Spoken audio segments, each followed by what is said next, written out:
Now, General Motors may be fueling up for production. The car maker plans to produce a compact car for Asia that would sell for about $4,000. GM tailgates on the heels of India's Tata Motors, which just released its $2,500 Nano vehicle. And for more on the new GM car and whether it could perhaps sell here in the U.S. as well, we go to our Detroit bureau and Bloomberg editor-at-large, Jerome Levin.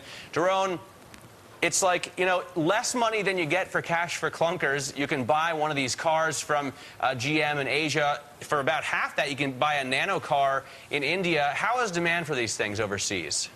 Well, first of all, I have to say that this report of a GM car, this project, came as a result of a non-Bloomberg story that broke out of Brazil over the weekend.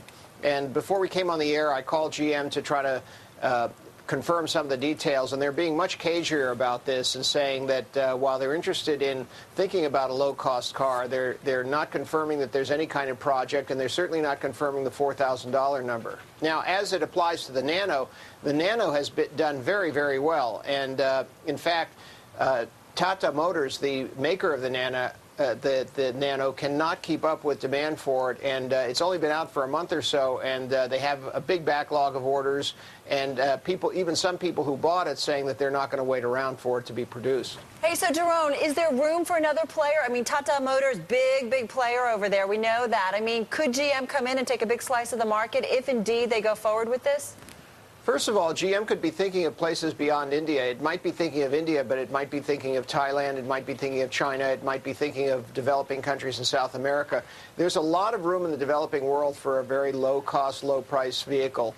The fact is that right now in China, many of the vehicles are going to the wealthy, but there's a whole segment, a huge segment of society, hundreds of millions of people in China and further hundreds of millions elsewhere, who are really ready for personal transportation, are more prosperous than they've ever been. They might be traveling on a bus now. They might even be in an ox cart right now. But if you could give them some kind of a vehicle that would be low cost, low price, they'd be interested in getting it. All right. Hey, Jerome, thanks so much for joining us. Jerome Levin Sure. there, Bloomberg News editor-at-large out in Detroit.